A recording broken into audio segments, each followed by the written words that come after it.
በስመ አብ ወወልድ ወመንፈስ ቅዱስ አሐዱ አምላክ አሜን። ተአምር 12 ጸሎቱ በረከቱ አማላጅነቱ በእውነት ለዘላለሙ ይደረግልና አባታችን ተክለ ሃይማኖት ያደረገው ተአምር ይህ ነው። ሙገር በሚባል ቦታ የዱር አራዊቶች በሚኖሩበት ጫካ ሕፃናቶች እየተጫወቱ ሳለ ነብር ቢመጣብን ምን እንሆናለን ተባባሉ። ከእነሱም መካከል አንዱ ነምሩ ቢመጣና ቢይዘኝ ስለ ክቡር አባታችን ተክለ ሃይማኖት አትብላኝ ይለዋለሁ አለ። ይህንንም እንዲህ እያለ በሚናገርበት ጊዜ ነብሩ መጥቶ በሕፃኑ ላይ ጉብ አለበት።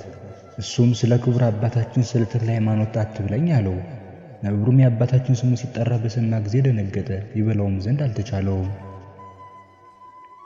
ለመብላትም ባልተቻለው ጊዜ ተሸክሞ ወደ ማደሪያው ይዞት ሄደ። የሀገሪቱም ሰዎች የልጁን አጽም ፈልገው በማግኘት ይቀብሩት ዘንድ መፈለግ ጀመሩ። ነገር ግን አላገኙትም።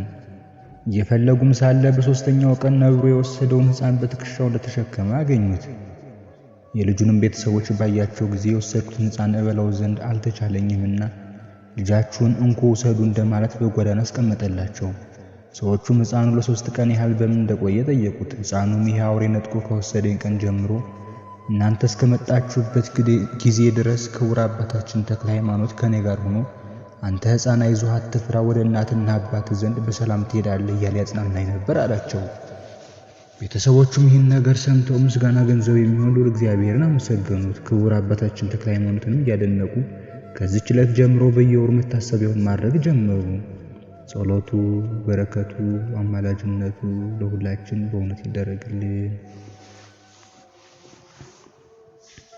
ተአምር 13 ጸሎቱ በረከቱ አማላጅነቱ በእውነት ለዘላለሙ ይደረግልንና አባታችን ተክለ ሃይማኖት ያደረገው ተአምር ይህ ነው። ወንድሞቼ ሆይ እንግዲህ ከዚህ ተአምር በፊት ባለው ተአምር የተነገረውን ሰምታችኋል። ክቡር አባታችን ተክለ ሃይማኖት የዱር አራዊትንና የባህር ውስጥ አውሬን አፍ ብቻ አይደለም ያሰረው የሰማይ አዕዋፍን ጭምር ነው እንጂ። በምድረ አምሃራ አንድ ሰው ስጋ ያለው የቋንጃ ስጋ ይዞ ሲሄድ የጆፌ አሞራ ከእጁ ነጠቀው። ከእጁም ነጥቆ በወሰደበት ጊዜ አንተ ጆፌ አሞራ ይህን የቋንጃ ስር እና በላዩም ያለውን ስጋ እንዳትበላ በክቡር አባታችን በተክለ ሃይማኖት ጸሎት አምኜሃለሁ አለው። ከዚያም በኋላ ያ ጆፌ አሞራ ያንን የቋንጃ ስር ይዞ ወደ አየር ወጣና ለመብላት ቢሞክር አፉ ታሰረ። በቋንጃውም ስር ላይ ያለውን ስጋ ለመብላት አልተቻለውም። ለመብላትም በተሳነው ጊዜ ያን የቋንጃ ስር ይዞ ከተራራው ወደ ተራራ ተዘዋውሮ ምንም የማይሆንለት ቢሆን ስለ አማልኸኝ መሐላ ነጥቄ የወሰድኩትን የቋንጃ ስር ለመብላት አልተቻለኝምና እንካ ያውልህ ውሰድ ብሎ እንደማለት ለሰውየው መለሰለት። ሰውየውም ይህን ባየ ጊዜ ፈጽሞ አደነቀ። ወዳጆቼ ሆይ ክቡር አባታችን ተክለ ሃይማኖት በሕይወተ ሥጋ በነበረበት ጊዜ የዱር አራዊትና የሰማይ አዕዋፍን አፍ አሰረ። ዛሬም በእሱ ስም ባማልሁት ጊዜ የጆፌ አሞራ አፉ ታስሯልና እንሆ ወስዶብኝ የነበረውን የቋንጃ ስር እንደመለሰልኝ እዩ፣ ተመልከቱ። ይህንንም የተመለከቱ ሰዎች በቅዱሳኖቹ ላይ አድሮ ስለሚያደርገው ድንቅ ተአምር እግዚአብሔርን አመሰገኑ። ጸሎቱ በረከቱ አማላጅነቱ ለሁላችን በእውነት ይደረግልን ለዘላለሙ አሜን። ተአምር 14 ጸሎቱ በረከቱ አማላጅነቱ በእውነት ለዘላለሙ ይደረግልና አባታችን ተክለ ሃይማኖት ያደረገው ተአምር ይህ ነው። በምድረ አምሃራ እንዲህ ተደረገ። በዚህም ታላቅና የከበረች ቤተክርስቲያን ነበረች። የከበረችም እንደመሆኗ መጠን የክቡር አባታችን ተክለ ሃይማኖት የዕረፍቱ በዓል በሚከበርበት ዕለት ስለ በዓሉ ክብር በወርቅና በብር ያጌጠ የሐር መጋረጃ ጋረዱ። ልዩ ልዩ የአበባ ምንጣፎችን አንጥፈው በብዙ ኅብረ መልክ አስጌጧል። ከእነሱም አንዱ ይህን ተመልክቶ ተክለ ሃይማኖት የምትሉት ከቅዱሳኖቹ አንዱ አይደለምን?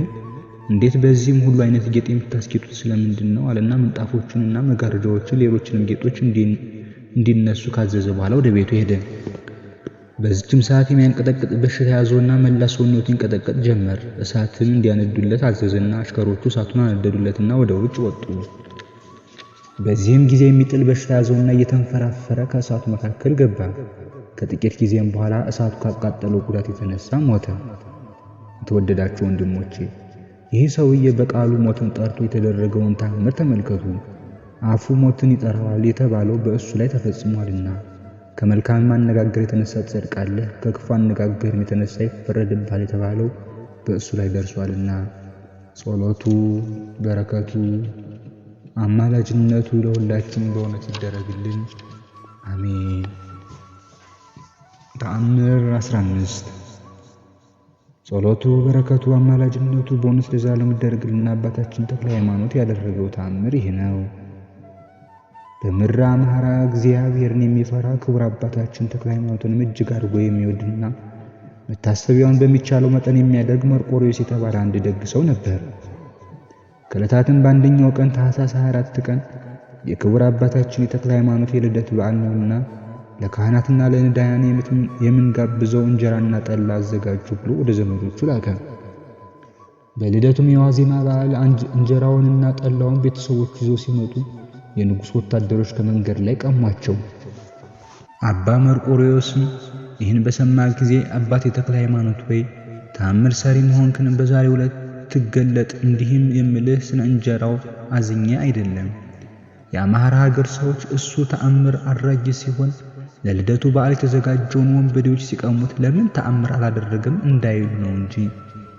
ከዚያም ወንበዴዎቹ እንጀራውንና ጠላውን ከነጠቁ በኋላ ይበሉና ይጠጡ ዘንድ አልተቻላቸውም። መላ ሰውነታቸው ተሳሰረ፣ አእምሯቸውንም አጡ እንጂ።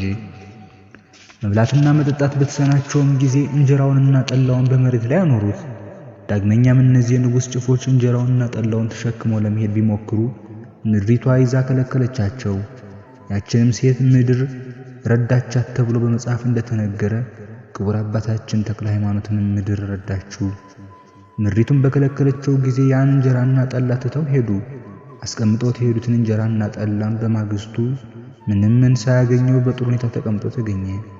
አባ መርቆሬዎስም ይህን ድንቅ ተአምር በተመለከተ ጊዜ በክቡር አባቱ በተክለ ሃይማኖት የልደቱ የመታሰቢያ ቀን ድንቅ ተአምራት አድራጊው ክቡር አባታችን ተክለ ሃይማኖት በትናንትናው ዕለት ለመታሰብ የተዘጋጀውን እንጀራና ጠላ በወንበዴዎች ከተወሰደ በኋላ በዛሬው ዕለት በተአምራቱ ኃይል ከወንበዴዎች አስጥሎ ካህናትና ነዳያን በበዓሉ ቀን እንዲመገቡት አደረገ በማለት የተአምራቱን ዜና ከመሐሌቱ ውስጥ በማስገባት በሥላሴ ስም በመሐሌት ምስጋና ዋለ። ጸሎቱ፣ በረከቱ፣ አማላጅነቱ ለሁላችን በእውነት ይደረግልን ለዘላለሙ አሜን።